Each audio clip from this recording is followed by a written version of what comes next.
जय भीम जय भारत। जोहार साथियों।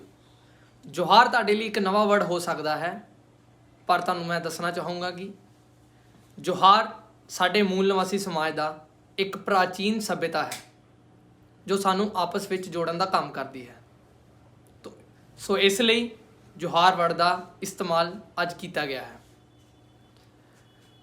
ਤੁਸੀਂ ਦੇਖ ਰਹੇ ਹੋ BM3 ਨਿਊਜ਼ ਦੀ ਖਾਸ ਪੇਸ਼ਕਸ਼ ਪੰਜਾਬ ਦੀ ਗੱਲ ਕੀ ਹਲਚਲ। मैं तुहाडे नाल अमन गिल। श्री गुरु नानक देव जी की कर्म भूमि करतारपुर साहिब का लांघा कल तो खोलिया जा रहा है। ये बेहद खुशी की गल है। मंगलवार नूं लांघा खोलण की सरकार ने मंजूरी दे दी है। इस नाल सिख संगतां विच खुशी की लहर है। सिख संगतां दा सरकार दे इस फैसले ते की रिएक्शन है, आओ पहलां ये देख लैंदे हां। गुरु नानक देव जी ने सुनी संगतां दी आस।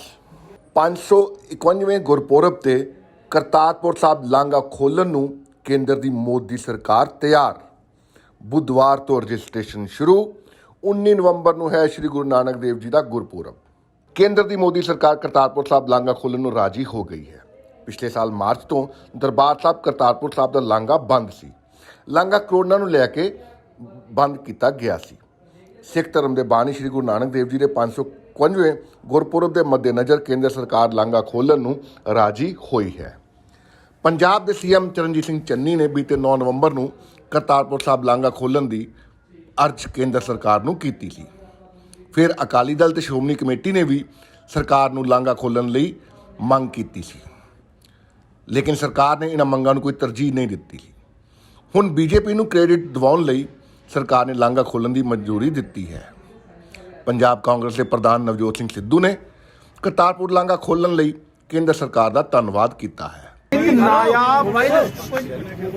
एक नायाब बेशकीमत तोहफा सारी ह्यूमैनिटी जगत गुरु सी, उन्हां नूं तुसीं किते रिस्ट्रिक्ट नहीं कर सकते। चानण मना रहे ने, सारी दुनिया दे चानण मना रहे। और मैं शलाघा करता सरकार दी जिन्हां ने खोलिया। कुछ चीज़ां पॉलिटिक्स तो बहुत उत्ते हुंदियां ने, कुछ चीज़ां पार्टियां तो भी बहुत उत्ते हुंदियां ने। ये रस्ता असंख्य संभावनावां दा रस्ता है। It is a corridor of infinite possibilities. असीं अरदासां करदे हां, और अज मेरी अरदास है, एक निमाणे सिख दी अरदास है कि ये सदा ਲਈ खुलिया रहे। टैंपरेरी तौर पर भी ये एक दिन भी बंद ना होवे, क्योंकि गुरु की मेहर साडे ਲਈ सेध है, साडा मूल है, साडी जड़ है। जे जड़ है तो तने ने, तने ने तो पत्ते ने, ते पत्ते ने तो फल। इस करके साडा मूल मंत्र भी उन्हां तों आउंदा। असीं इस मूल नूं सींचीए, उत्थे मत्था ला के हर धर्म का बंदा प्रेरणा लैंदा। यूनीवर्सल ब्रदरहुड की आपसी भाईचारे की सेध पाउंदा ते उन्हां तो प्रेरित होके मैं एक लाइन लिखी सी, मैनूं अज तक सब तो वधिया लगदी है। The whole world is my country, all mankind my brother, and to do good my religion.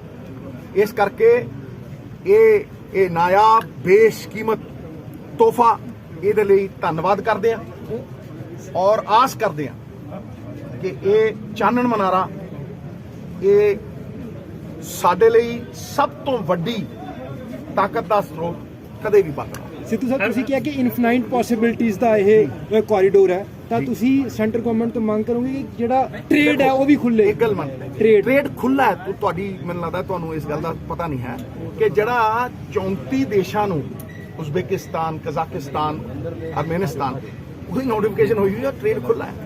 ਲੇਕਿਨ ਸਟੇਟ ਦੀ ਸਰਕਾਰ ਨੂੰ ਇਹ ਚਾਹੀਦਾ ਹੈ कि भाई किहड़ियां चीज़ां क्वालिटी दियां जड़ियां उत्थों जान। तां ही मैं कहना कि एक कॉरिडोर ऑफ इनफिनिट पॉसिबिलिटीज़ इस करके है कि पीपल टू पीपल कॉन्टैक्ट दे नाल एक विश्वास बजदा है।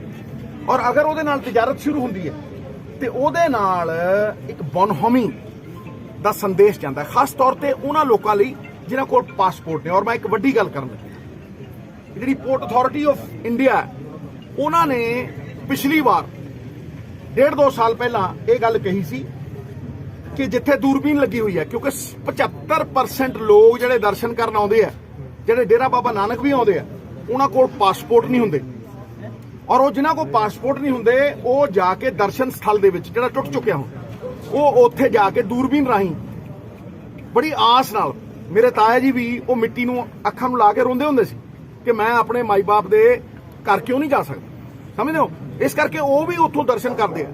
ਮੇਰੀ ਇਹ ਰਿਕੁਐਸਟ ਹੈ, ਔਰ ਮੈਂ ਪਹਿਲਾਂ ਵੀ ਗਿਆ ਸੀ, ਅੱਜ ਤੋਂ 4-5 ਦਿਨ ਪਹਿਲਾਂ ਗਿਆ ਸੀਗਾ ਉੱਥੇ, ਉਦੋਂ ਵੀ ਮੈਂ ਕਿਹਾ ਸੀਗਾ ਕਿ ਜਿਹੜਾ ਉਹ ਦਰਸ਼ਨ ਸਥਲ ਹੈ ਉਹਦਾ ਇੱਕ 100 ਮੀਟਰ ਦਾ ਵੱਡਾ ਚਬੂਤਰਾ, ਜਿੱਥੇ ਬਹੁਤ ਹੀ ਅੱਛੀਆਂ ਦੂਰਬੀਨਾਂ ਤੇ 60 ਮੀਟਰ ਉੱਚਾ, ਇਹ ਪ੍ਰੋਮਿਸਡ ਹੈ, ਇਹ ਅਥਾਰਟੀ ਨੇ ਪ੍ਰੋਮਿਸ ਕੀਤਾ, ਉਹਨਾਂ ਦਾ ਕੋਈ ਟੈਂਡਰਾਂ ਦਾ ਚੱਕਰ ਹੈ।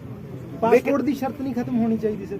ਦੇਖੋ ਮੇਰੀ ਗੱਲ ਨੂੰ ਸੁਣੋ, ਜਿੰਨੀਆਂ ਸੁਵਿਧਾਵਾਂ ਦਿੱਤੀਆਂ ਜਾ ਸਕਣ, ਕਿਉਂਕਿ ਇੱਥੇ ਬੜੇ ਮਸਲੇ ਨੇ ਹੋਰ, ਮੈਂ ਉਹਨਾਂ 'ਚ ਨਹੀਂ ਜਾਣਾ ਚਾਹੁੰਦਾ। ਅੱਜ ਖੁਸ਼ੀ ਦਾ ਦਿਹਾੜਾ ਹੈ, ਤੁਸੀਂ ਜਾਓਗੇ ਪਹਿਲੇ ਜੱਥੇ 'ਚ, ਤੁਸੀਂ ਜਾਓਗੇ। ਦੇਖੋ ਮੈਂ ਇੱਕ ਨਿਮਾਣਾ ਸਿੱਖ ਹੋ ਕੇ ਅਪਲਾਈ ਜ਼ਰੂਰ ਕਰਾਂਗਾ, ਜੇ ਉਸ ਲਾਈਨ ਦੇ ਵਿੱਚ ਮੇਰਾ ਨੰਬਰ ਲੱਗਿਆ ਤੇ ਮੈਂ ਆਪਣੇ ਆਪ ਨੂੰ ਵਡਭਾਗੀ ਸਮਝਾਂ। ਸਿੱਧੂ ਸਾਹਿਬ ਕ੍ਰੈਡਿਟ ਵਾਰ ਵੀ ਸ਼ੁਰੂ ਹੋ ਗਈ ਹੈ। ਮੇਰੀ ਗੱਲ ਨੂੰ ਸੁਣੋ, ਜਿੱਥੇ 13 ਤੋਲਿਆ ਗਿਆ ਉੱਥੇ ਮੇਰਾ ਕਿਉਂ? ਮੈਂ ਪਹਿਲਾਂ ਵੀ ਕਹਿੰਦਾ ਅਸੀਂ ਤੇ ਨੌਕਰ ਆ ਉਹਦੇ ਦਰ ਦੇ। ਦੂਜੀ ਗੱਲ, ਇਹ ਮਤਲਬ 12 ਕਰੋੜ ਨਾਨਕ ਨਾਮ ਲੇਵਾ, ਉਹਨਾਂ ਦੀਆਂ ਦੁਆਵਾਂ ਤੇ ਅਸੰਖ ਹਰ ਧਰਮ ਦੇ ਬੰਦਿਆਂ ਦੀਆਂ ਜਿਹੜੀਆਂ ਦੁਆਵਾਂ ਨੇ, ਇਹ ਕ੍ਰੈਡਿਟ ਉਹਨਾਂ ਦਾ ਹੈ। ਤੁਸੀਂ ਦੇਖੋ ਅਰਦਾਸ ਜਦੋਂ ਹੁੰਦੀ ਹੈ, ਉੱਥੇ ਅਰਦਾਸ 'ਚ ਸਭ ਤੋਂ ਪਹਿਲੀ ਗੱਲ ਹੋਈ ਖੁੱਲੇ ਦਰਸ਼ਨ ਦਿਦਾਰੇ ਦੇ ਵਿਛੜੇ ਗੁਰਧਾਮਾਂ ਦੇ। ਤੇ ਅੱਜ ਅਸੀਂ ਫੇਰ ਵਿਛੜ ਗਏ ਸੀ, ਚਾਹੇ ਕਰੋਨਾ ਕਾਲ 'ਚ ਵਿਛੜੇ ਸੀਗੇ ਔਰ ਲੰਬਾ ਅਰਸਾ ਹੋ ਗਿਆ ਸੀ। ਜਿਵੇਂ ਅਰਸੇ ਬਾਅਦ ਰੇਗਿਸਤਾਨ ਦੇ ਵਿੱਚ ਕਈ ਵਾਰ ਬੂੰਦਾਂ ਡਿੱਗਦੀਆਂ ਨੇ ਨਾ ਬਾਰਿਸ਼ ਦੀਆਂ, ਤੇ ਸੌਂਦੀ ਖੁਸ਼ਬੂ ਉੱਠਦੀ।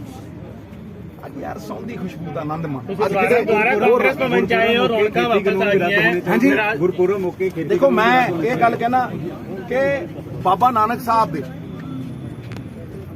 ਸਾਹਿਬ ਦੇ ਭਾਈ ਲਾਲੋ, ਉਹਨਾਂ ਦਾ ਕਿੱਤਾ ਜਿਹੜਾ ਜਿਨ੍ਹਾਂ ਨੂੰ ਲੜ ਲਾ ਕੇ ਗਏ ਸੀ, ਉਹ ਵੀ ਅੱਜ ਸੜਕਾਂ ਤੇ। ਔਰ ਮੈਂ दूरबीन भी नहीं है और वो टूटा पड़ा है दर्शन स्थल। बीते दिन तुसी भी गए थे? मैं भी गया था, इसीलिए मैंने वहां से ये मांग की थी। तो मेरी तो यही दुआ है कि ये लांगा कभी बंद ना हो, ये लांगा सदैव खुला रहे। आप जाएंगे, और आप जाएंगे, गुरु की जो दिशा, गुरु जो हमारा लाइट हाउस है, जो हमारा मूल है, उनकी प्रेरणा से, वो प्रेरणा स्रोत, उनकी प्रेरणा से हमें दिशा मिलती रहे, हमें सेध मिलती रहे और जिंदगियां तब्दील रहे। सिद्धू साहब एक बिल्कुल हम्बल सिख, निमाने सिख की तरह अप्लाई करेगा। अगर नंबर लगा तो फिर बहुत ज्यादा खुशी होगी, नहीं लगा तो इंतजार करके जाएगा जरूर भाई। और वैसे भी वो तो मेरे भीतर है। ਕੇਂਦਰੀ ਗ੍ਰਹਿ ਮੰਤਰੀ ਅਮਿਤ ਸ਼ਾਹ ਨੇ ਮੰਗਲਵਾਰ ਨੂੰ ਟਵੀਟ ਰਾਹੀਂ ਲਾਂਘਾ ਖੋਲ੍ਹਣ ਦੀ ਜਾਣਕਾਰੀ ਦਿੱਤੀ। ਅਮਿਤ ਸ਼ਾਹ ਨੇ ਪੰਜਾਬੀ ਵਿੱਚ ਟਵੀਟ ਕਰਕੇ ਸਿੱਖਾਂ ਦਾ ਦਿਲ ਜਿੱਤਣ ਦੀ ਕੋਸ਼ਿਸ਼ ਕੀਤੀ, ਕਿਉਂਕਿ ਦਿੱਲੀ ਦੀ ਸਰਹੱਦਾਂ ਤੇ ਪਿਛਲੇ ਸਾਲ ਭਰ ਤੋਂ 3 ਨਵੇਂ ਖੇਤੀ ਕਾਨੂੰਨਾਂ ਦੇ ਖਿਲਾਫ ਕਿਸਾਨਾਂ ਦੇ ਵਿਰੋਧ ਪ੍ਰਦਰਸ਼ਨ ਕਰਕੇ ਇਹ ਸਰਹੱਦਾਂ ਬੰਦ ਨੇ। ਕਿਸਾਨਾਂ ਦੇ ਵਿਰੋਧ ਤੇ ਰਾਜਨੀਤੀ ਕਰਦਾ ਬੀਜੇਪੀ ਤੇ ਉਸਦੇ ਕਾਰਕੁਨਾਂ ਤੇ ਦੂਜੇ ਭਾਈਵਾਲਾਂ ਨੇ ਕਿਸਾਨਾਂ ਨੂੰ ਖਾਲਿਸਤਾਨੀ ਦੱਸਿਆ ਸੀ, ਜਿਸ ਕਰਕੇ ਬੀਜੇਪੀ ਦੀ ਸਿੱਖਾਂ ਨਾਲ ਖੜਕ ਗਈ ਸੀ, ਜਿਸ ਦਾ ਖਮਿਆਜਾ ਪੰਜਾਬ ਅਸੈਂਬਲੀ ਚੋਣਾਂ ਵਿੱਚ ਬੀਜੇਪੀ ਨੂੰ ਭੁਗਤਣਾ ਪੈ ਸਕਦਾ ਹੈ। ਇਸ ਕਰਕੇ ਬੀਜੇਪੀ ਨੇ ਕਰਤਾਰਪੁਰ ਲਾਂਘਾ ਖੋਲ੍ਹਣ ਲਈ ਪੰਜਾਬ ਦੇ ਸੀਐਮ ਚੰਨੀ ਤੇ ਦੂਜੇ ਲੀਡਰਾਂ ਦੀ ਮੰਗ ਤੇ ਕੋਈ ਹਾਮੀ ਨਹੀਂ ਭਰੀ। ਜਦੋਂ ਬੀਜੇਪੀ ਪੰਜਾਬ ਦੇ ਆਗੂ ਮੋਦੀ ਨੂੰ ਮਿਲੇ ਤਾਂ ਉਹਨਾਂ ਲਾਂਘਾ ਖੋਲ੍ਹਣ ਤੇ ਗੌਰ ਕਰਨ ਦੀ ਗੱਲ ਆਖ ਦਿੱਤੀ। ਇਸ ਤੇ ਬੀਜੇਪੀ ਲੀਡਰ ਦਿਆਲ ਸੋਢੀ ਨੇ ਕੀ ਕਿਹਾ, ਆਓ ਤੁਹਾਨੂੰ ਸੁਣਾਉਂਦੇ ਹਾਂ। हमारे प्रधानमंत्री श्री नरेंद्र मोदी जी से बात हुई है। हम पंजाब से एक वफ्द लेके आए थे, तो वहाँ हमने उनको जो मांग पत्र दिया है उसमें जो हमारा करतारपुर कॉरिडोर का लांघा है उसको खोलने के लिए हमने उनको बेनती की है। तो हमें पूरी उम्मीद है कि हमारे देश के प्रधानमंत्री, जिन्होंने हमारे सिख भाईचारे के लिए इतने काम किए हैं कि जो 70 साल में जो कांग्रेस है वो काम नहीं कर पाई। जो आज हमारी डिमांड करतारपुर कॉरिडोर की लेके आए हैं, वो ज़रूर रास्ता खुलवा के जो नानक लेवा संगत है और भी जो दूसरे लोगों के समाज है, तो मोदी साहब ने वो रास्ता खुलवाया और लोगों को वहाँ जाके दर्शन करने का मौका दिया। तो वो बहुत जल्दी ही जे हमारी मांग मानकर, हमारे जो सिख भाईचारे हैं उनकी मांग मानकर वो दर्शनों को खुलवा देंगे। ਬੀਜੇਪੀ ਦੇ ਇੱਕ ਹੋਰ ਆਗੂ ਰਜਿੰਦਰ ਮੋਹਨ ਸਿੰਘ ਚੀਨਾ ਨੇ ਕੇਂਦਰ ਸਰਕਾਰ ਦੇ ਫੈਸਲੇ ਤੇ ਕੀ ਕਿਹਾ, ਇਹ ਵੀ ਸੁਣ ਲਓ। प्रधानमंत्री नरेंद्र मोदी जी के रेजिडेंस के ऊपर उनसे मुलाकात हमने की है और हमने ये डिमांड रखी है कि जो आपने एक बहुत बड़ा काम किया था सिखों के लिए, जो 70 साल से डिमांड थी गुरु नानक देव जी के दर्शन करने के लिए, जो उनका अंतिम स्थान है करतारपुर साहिब, डेरा बाबा नानक की उस तरफ, उसके लिए जो कॉरिडोर की डिमांड थी वो नरेंद्र मोदी जी ने पूरी की है। इसका पूरा गुरु नानक नाम लेवा और सिख समाज पूरी दुनिया में बहुत बड़ा इनका आभारी है और हम इनसे आज रिक्वेस्ट करने आए हैं कि कृपा करके 19 तारीख को गुरु नानक देव जी का गुरपुरब आ रहा है, इस कॉरिडोर को दोबारा खोला जाए और 19 तारीख से पहले सारी सिख संगतों को और गुरु नानक नाम लेवा को उनके दर्शन करने का मौका मिले। ਬੀਜੇਪੀ ਦੇ ਲੀਡਰਾਂ ਨੇ ਜਿਸ ਤਰ੍ਹਾਂ ਦੇ ਬਿਆਨ ਕਰਤਾਰਪੁਰ ਸਾਹਿਬ ਦਾ ਲਾਂਘਾ ਖੋਲ੍ਹਣ ਨੂੰ ਲੈ ਕੇ ਸਾਹਮਣੇ ਆ ਰਹੇ ਨੇ, ਉਸ ਨਾਲ ਲੱਗਦਾ ਹੈ ਕਿ ਬੀਜੇਪੀ ਨੇ ਸਿਆਸੀ ਲਾਹਾ ਲੈਣ ਦੀ ਕੋਸ਼ਿਸ਼ ਕੀਤੀ ਹੈ ਕਿ ਆਉਣ ਵਾਲੇ ਸਮੇਂ ਵਿੱਚ ਬੀਜੇਪੀ ਨੂੰ ਇਸ ਦਾ ਕੋਈ ਰਾਜਨੀਤਿਕ ਲਾਭ ਮਿਲੇਗਾ, ਇਹ ਵੱਡਾ ਸਵਾਲ ਹੈ। Bureau report, BM3 news, Chandigarh. ਕੇਂਦਰ ਸਰਕਾਰ ਨੇ ਬੀਜੇਪੀ ਪੰਜਾਬ ਦੇ ਆਗੂਆਂ ਦੇ ਨਾਲ ਗੱਲਬਾਤ ਕਰਨ ਤੋਂ ਬਾਅਦ ਇਹ ਵੱਡਾ ਫੈਸਲਾ ਲਿੱਤਾ ਹੈ। ਇਸ ਨਾਲ ਬੀਜੇਪੀ ਸਰਕਾਰ ਪੰਜਾਬ ਦੇ ਵਿੱਚੋਂ ਕੀ ਲਾਹਾ ਲੈਣਾ ਚਾਹੁੰਦੀ ਆ, ਇਸ ਉੱਤੇ ਗੁਰੂ ਕੀ ਫੌਜ ਦਾ ਕੀ ਕਹਿਣਾ ਹੈ, ਉਹ ਵੀ ਸੁਣ ਲਓ। ਬਾਬਾ ਜੀ, ਸੈਂਟਰ ਗਵਰਨਮੈਂਟ ਵੱਲੋਂ ਕਰਤਾਰਪੁਰ ਦਾ ਲਾਂਘਾ ਖੋਲ੍ਹ ਦਿੱਤਾ ਗਿਆ, ਇਹਦੇ ਬਾਰੇ ਜੀ ਤੁਹਾਡਾ ਕੀ ਕਹਿਣਾ ਵਾ? ਸਭ ਤੋਂ ਪਹਿਲਾਂ ਤੇ ਇਸ ਮੌਕੇ ਤੇ ਧੰਨ ਗੁਰੂ ਨਾਨਕ ਦੇਵ ਸਾਹਿਬ ਜੀ ਦੇ ਇਸ ਖੁਸ਼ੀਆਂ ਭਰੇ ਦੇ ਮੌਕੇ ਤੇ ਸਾਰੀਆਂ ਸੰਗਤਾਂ ਨੂੰ ਵਾਹਿਗੁਰੂ ਜੀ ਕਾ ਖਾਲਸਾ, ਵਾਹਿਗੁਰੂ ਜੀ ਕੀ ਫਤਿਹ। ਗੱਲ ਇਹ ਵੇ ਜੀ ਕਿ ਇਹ ਗੁਰੂ ਨਾਨਕ ਦੀ ਕਿਰਪਾ ਔਰ ਗੁਰੂ ਨਾਨਕ ਦੀ ਮਰਜ਼ੀ ਆ। ਗੁਰੂ ਨਾਨਕ ਨੇ ਤਰਸ ਕਰਕੇ, ਦਇਆ ਕਰਕੇ ਸੰਗਤਾਂ ਆਪਣੀਆਂ ਦੇ ਉੱਤੇ ਇਹ ਜਿਹੜਾ ਕਰਤਾਰਪੁਰ ਦਾ ਲਾਂਘਾ ਆਪ ਖਲਾਇਆ।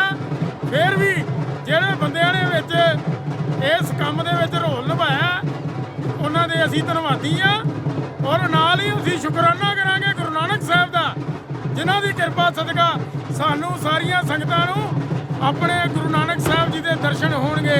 ਕਿਉਂਕਿ ਵਿਛੜਿਆ ਮੇਲੇ ਪ੍ਰਭੂ ਹਰ ਦਰਗਾਹ ਕਾ ਵਸੀਟ, ਸਾਧ ਸੰਗਤ ਇਹ ਗੁਰੂ ਨਾਨਕ ਦੀ ਕਿਰਪਾ। ਅਸੀਂ ਗੁਰੂ ਨਾਨਕ ਦੇ ਧੰਨਵਾਦੀ ਆ ਔਰ ਗੁਰੂ ਨਾਨਕ ਦੇ ਸਦਾ ਰੀਣੀ ਰਵਾਂਗੇ, ਜਿਨ੍ਹਾਂ ਨੇ ਆਪਣੇ ਦਰਸ਼ਨ ਦੇਣ ਦੀ ਖਾਤਰ ਇਹ ਕਰਤਾਰਪੁਰ ਦਾ ਲਾਂਘਾ ਖਲਵਾਇਆ। ਬਹੁਤ ਬਹੁਤ ਧੰਨਵਾਦ। ਬਾਬਾ ਜੀ, 26 ਨਵੰਬਰ ਇਸ ਸਾਲ ਕਿਸਾਨਾਂ ਨੂੰ 1 ਸਾਲ ਪੂਰਾ ਹੋ ਜਾਣਾ ਵਾ, ਬੈਠੇ ਹੋਏ ਦਿੱਲੀ ਦੇ ਸਰਦਾ ਦੇ, ਉਹਨਾਂ ਬਾਰੇ ਤੁਸੀਂ ਕੀ ਕਹੋਗੇ? ਦੇਖੋ, ਕਿਸਾਨ ਜਿਹੜੇ ਨੇ ਆਪਣੇ ਹੱਕ ਦਾ ਹੀ ਲੜ ਰਹੇ ਨੇ। ਜੋ ਵੀ ਕਿਸਾਨਾਂ ਦੀ ਨੀਤੀ ਆ, ਕਿਸਾਨਾਂ ਦਾ ਜੋ ਵੀ ਮੰਗ ਹੈ, ਉਹ ਬਿਲਕੁਲ ਜਾਇਜ਼ ਹੈ। ਅਸੀਂ ਇਹ ਨਹੀਂ ਕਹਿੰਦੇ ਕਿ ਗੁਰੂ ਨਾਨਕ ਸਾਹਿਬ ਵਾਲਾ ਲਾਂਘਾ ਖੋਲ੍ਹ ਦਿੱਤਾ ਉਹਦੇ 'ਚ ਕਿਸੇ ਬੰਦੇ ਦੀ ਹੈ, ਉਹਦੇ ਵਿੱਚ ਗੁਰੂ ਨਾਨਕ ਦੀ ਕਿਰਪਾ। ਤੇ ਮੈਂ ਦੇਸ਼ ਦੀ ਹਕੂਮਤ ਨੂੰ ਇਹ ਗੱਲ ਕਹਾਂਗਾ ਕਿ ਜੇ ਤੁਸੀਂ ਗੁਰੂ ਨਾਨਕ ਦਾ ਲਾਂਘਾ ਖੋਲ੍ਹ ਕੇ ਆਸ਼ੀਰਵਾਦ ਲੈਣਾ ਚਾਹੁੰਦੇ ਹੋ ਤੇ ਇਹਨਾਂ ਕਿਸਾਨਾਂ ਦਾ ਵੀ ਭਲਾ ਕਰੋ, ਕਿਉਂਕਿ ਇਹਨਾਂ ਨੇ ਤੁਹਾਡੀ ਕੋਈ ਚੀਜ਼ ਖੋਈ ਤਾਂ ਨਹੀਂ ਜਿਹੜੀ ਤੁਸੀਂ ਵਾਪਸ ਦੇਣੀ ਆ। ਇਹਨਾਂ ਦਾ ਨਵਾਂ ਕਾਨੂੰਨ ਤੁਸੀਂ ਬਣਾਉਣ ਲੱਗੇ, ਉਹਨਾਂ ਨੂੰ ਪਸੰਦ ਨਹੀਂ, ਇਸ ਕਰਕੇ ਨਾ ਨਵਾਂ ਕਾਨੂੰਨ ਬਣਾਓ, ਇਹਨਾਂ ਨੂੰ ਆਪਣੇ ਆਪਣੇ ਘਰ ਰਹਿਣ ਦਿਓ, ਇਹ ਆਪਣੀਆਂ ਖੁਸ਼ੀਆਂ ਆਪ ਲੈਣ ਤੇ ਤੁਹਾਨੂੰ ਗੁਰੂ ਨਾਨਕ ਕਿਧਰੇ ਹੋਰ ਪਾਸਿਓਂ ਖੁਸ਼ੀਆਂ ਦੇਗਾ। ਸਰਕਾਰ ਨੂੰ ਬੇਨਤੀ ਹੈ ਕਿ ਕਿਸਾਨਾਂ ਦੀਆਂ ਗੱਲਾਂ ਮੰਨ ਲਓ, ਇਹਨਾਂ ਦੇ ਕਾਨੂੰਨ ਨਾ ਬਣਾਓ, ਇਹਨਾਂ ਨੂੰ ਆਪਣੇ ਆਪਣੇ ਘਰ ਖੁਸ਼ ਰਹਿਣ ਦਿਓ। ਕਿਉਂ ਕਿ ਸਾਡੇ ਦੇਸ਼ ਦੇ ਵਿੱਚ ਕਦੀ ਕਾਲ ਨਹੀਂ ਪਿਆ। ਕਿਉਂ ਨਹੀਂ ਪਿਆ? ਇਹ ਕਿਸਾਨ ਗੁਰੂ ਨਾਨਕ ਦੇ ਬੰਦੇ ਨੇ ਤੇ ਗੁਰੂ ਨਾਨਕ ਦੀਆਂ ਖੇਤਾਂ ਦੇ ਵਿੱਚ ਵਾਹੀ ਕਰਦੇ ਨੇ ਤੇ ਗੁਰੂ ਨਾਨਕ ਦਾ ਦਿੱਤਾ ਬੀਜਦੇ ਨੇ ਤੇ ਗੁਰੂ ਨਾਨਕ ਦਾ ਬੀਜਿਆ ਹੋਇਆ ਵੱਢ ਕੇ ਸਾਡੇ ਮੂੰਹਾਂ 'ਚ ਪਾਉਂਦੇ ਨੇ। ਇਸ ਕਰਕੇ ਇੱਥੇ ਗੁਰੂ ਨਾਨਕ ਦੀਆਂ ਖੇਤਾਂ 'ਚੋਂ ਕਦੀ ਬਰਕਤ ਨਹੀਂ ਜਾ ਸਕਦੀ ਜਿੰਨੀ ਦੇਰ ਗੁਰੂ ਨਾਨਕ ਨੂੰ ਮੰਨਣ ਵਾਲੇ ਕਿਸਾਨ ਉੱਥੇ ਖੇਤੀ ਕਰ ਰਹੇ ਹਨ। ਇਸ ਵੱਡੇ ਮੁੱਦੇ ਤੇ ਸਾਡੇ ਨਾਲ ਗੱਲਬਾਤ ਕਰਨ ਦੇ ਲਈ ਭਾਰਤੀ ਮੂਲ ਨਿਵਾਸੀ ਮੁਕਤੀ ਮੋਰਚਾ ਦੇ ਪੰਜਾਬ ਪ੍ਰਧਾਨ ਸਵਰਨ ਸਿੰਘ ਘਾਰੂ ਜੀ ਕੋਲ ਤੇ ਮੌਜੂਦ ਹਨ। ਅਸੀਂ ਉਹਨਾਂ ਨਾਲ ਗੱਲਬਾਤ ਕਰਾਂਗੇ। ਸਰ, ਸਭ ਤੋਂ ਪਹਿਲਾਂ ਤਾਂ ਬਹੁਤ-ਬਹੁਤ ਸਵਾਗਤ ਹੈ ਜੋ ਤੁਸੀਂ ਕੀਮਤੀ ਸਮਾਂ ਕੱਢ ਕੇ ਸਾਡੇ ਸ਼ੋਅ ਵਿੱਚ ਹਾਜ਼ਰ ਹੋਏ ਹੋ। ਧੰਨਵਾਦ ਜੀ, ਬਹੁਤ-ਬਹੁਤ ਧੰਨਵਾਦ। ਸਰ, ਮੇਰਾ ਤੁਹਾਨੂੰ ਸਭ ਤੋਂ ਪਹਿਲਾ ਕੁਐਸਚਨ ਇਹ ਹੈ ਕਿ 20 ਮਹੀਨਿਆਂ ਬਾਅਦ ਸ਼੍ਰੀ ਗੁਰੂ ਨਾਨਕ ਦੇਵ ਜੀ ਦੀ ਕਰਮ ਭੂਮੀ ਕਰਤਾਰਪੁਰ ਸਾਹਿਬ ਜੀ ਦਾ ਕੋਰੀਡੋਰ ਦਾ ਲਾਂਘਾ ਖੋਲਿਆ ਗਿਆ ਹੈ, ਇਸ ਤੇ ਤੁਹਾਡਾ ਪਹਿਲਾ ਰਿਐਕਸ਼ਨ ਕੀ ਹੈ? ਇਹ ਬਹੁਤ ਵਧੀਆ ਉਪਰਾਲਾ ਕੀਤਾ ਹੈ ਜੀ, ਕਿਉਂ ਇਸ ਨਾਲ ਸੰਗਤ ਦਰਸ਼ਨ ਕਰੂਗੀ ਤੇ ਜੀ। ਕਿਉਂਕਿ ਗੁਰਪੁਰਬ ਹੈ ਆ, ਇਸ ਕਰਕੇ ਇਹ ਜੀ, ਸਰਕਾਰ ਜੀ। ਦਾ ਬਹੁਤ ਵਧੀਆ ਉਪਰਾਲਾ ਹੈ ਜੀ, ਹੁਣ ਤੁਹਾਨੂੰ ਕੀ ਲੱਗਦਾ ਹੈ ਕਿ ਲਾਂਘਾ ਕਦੇ ਵੀ ਬੰਦ ਨਹੀਂ ਹੋਏਗਾ? ਇਹ ਸਰਕਾਰ ਦੀਆਂ ਪਾਲਿਸੀਆਂ ਵੀ ਹੋ ਸਕਦੀਆਂ ਵਾ, ਕਿਉਂਕਿ ਇਲੈਕਸ਼ਨ ਸਿਰ ਤੇ ਆ ਗਈਆਂ ਵਾ, ਇਸ ਕਰਕੇ ਸਰਕਾਰ ਨੇ ਇਹ ਪਾਲਿਸੀ ਵਰਤੀ ਆ। ਪਰ ਇਹ ਅਜੇ ਕੋਈ ਪਤਾ ਨਹੀਂ ਲੱਗ ਰਿਹਾ ਵੀ ਸਰਕਾਰ ਇਹਨੂੰ ਕਿੰਨੀ ਦੇਰ ਖੋਲੂਗੀ ਤੇ ਕਿੰਨੀ ਦੇਰ ਬੰਦ ਕਰੂਗੀ, ਕਦੋਂ ਬੰਦ ਕਰੂਗੀ। ਕੀ ਲਾਂਘਾ ਖੋਲਣ ਦੇ ਨਾਲ ਕਿਸਾਨੀ ਅੰਦੋਲਨ ਦੇ ਉੱਤੇ ਕੋਈ ਅਸਰ ਪਵੇਗਾ? ਨਹੀਂ, ਕੋਈ ਅਸਰ ਨਹੀਂ ਪਊਗਾ, ਕਿਉਂਕਿ ਸਰਕਾਰ ਕਿਸਾਨੀ ਅੰਦੋਲਨ ਤਾਂ ਤਿੰਨੇ ਕਾਨੂੰਨ ਜਿੰਨਾ ਚਿਰ ਰੱਦ ਨਹੀਂ ਹੁੰਦੇ ਉਹਨਾਂ ਚਿਰ ਚੱਲਦਾ ਰਹੂਗਾ ਜੀ। ਕਿਉਂਕਿ ਇਹਦੇ ਨਾਲ ਸਰਕਾਰ ਜਿਹੜੀ ਆ ਇਹ ਆਪਣੇ ਜੋ ਮਰਜ਼ੀ ਹੱਥ ਕੰਡੇ ਵਰਤੇ, ਪਰ ਇਹ ਜੋ ਹੈ ਕਿਸਾਨੀ ਮੁੱਦਾ ਇਸੇ ਤਰ੍ਹਾਂ ਚੱਲਦਾ ਰਹੂਗਾ। ਬੀਜੇਪੀ ਨੇ ਗੁਰਪੁਰਬ ਤੋਂ 2 ਦਿਨ ਪਹਿਲਾਂ ਲਾਂਘਾ ਖੋਲਣ ਦਾ ਜੋ ਪਾਰਟੀ ਲਾਹਾ ਲਿੱਤਾ ਹੈ, ਉਸ ਵਿੱਚ ਪਾਰਟੀ ਕਿੰਨੇ % ਕਾਮਯਾਬ ਹੋ ਸਕਦੀ ਹੈ ਤੁਹਾਡੇ ਹਿਸਾਬ ਦੇ ਨਾਲ? ਇਹਦੇ ਵਿੱਚ ਇਹ ਬੇਸ਼ੱਕ ਆਪਣੀਆਂ ਜਿਸ ਤਰ੍ਹਾਂ ਦੀਆਂ ਮਰਜ਼ੀ ਇਹ ਚਾਲਾਂ ਚੱਲਵੇ, ਪਰ ਬੀਜੇਪੀ ਇਸ ਵਿੱਚ ਕਾਮਯਾਬ ਨਹੀਂ ਹੋਊਗੀ, ਕਿਉਂਕਿ ਜਿੰਨਾ ਚਿਰ ਇਹ ਤਿੰਨੇ ਕਾਲੇ ਕਾਨੂੰਨ ਰੱਦ ਨਹੀਂ ਹੁੰਦੇ, ਕਿਉਂਕਿ ਮਜ਼ਦੂਰਾਂ ਤੇ ਕਿਸਾਨਾਂ ਤੇ ਅਤਿਆਚਾਰ ਨਹੀਂ ਰੁਕਦੇ, ਉਹਨਾਂ ਚਿਰ ਇਹ ਬੀਜੇਪੀ ਆਪਣੇ ਮਕਸਦ ਵਿੱਚ ਕਾਮਯਾਬ ਨਹੀਂ ਹੋ ਸਕਦੀ। ਜੀ, ਬਹੁਤ ਬਹੁਤ ਧੰਨਵਾਦ ਸਰ, ਤੁਸੀਂ ਆਪਣਾ ਕੀਮਤੀ ਸਮਾਂ ਸਾਡੇ ਸ਼ੋਅ ਦੇ ਵਿੱਚ ਦਿੱਤਾ। ਬਹੁਤ ਬਹੁਤ ਧੰਨਵਾਦ ਜੀ। ਥੈਂਕ ਯੂ ਜੀ, ਧੰਨਵਾਦ ਜੀ। ਅੱਜ ਦੇ ਲਈ ਇੰਨਾ ਹੀ। ਕੱਲ ਇੱਕ ਫਿਰ ਨਵੇਂ ਮੁੱਦੇ ਤੇ ਨਵੇਂ ਪ੍ਰੋਗਰਾਮ ਦੇ ਨਾਲ ਹਾਜ਼ਰ ਹੋਵਾਂਗੇ। ਆਪਣੀ ਰਾਏ ਕਮੈਂਟ ਸੈਕਸ਼ਨਾਂ ਦੇ ਵਿੱਚ ਜ਼ਰੂਰ ਦਿਓ। ਜੈ ਭੀਮ, ਜੈ ਭਾਰਤ, ਜੋਹਾਰ ਸਾਥੀਓ।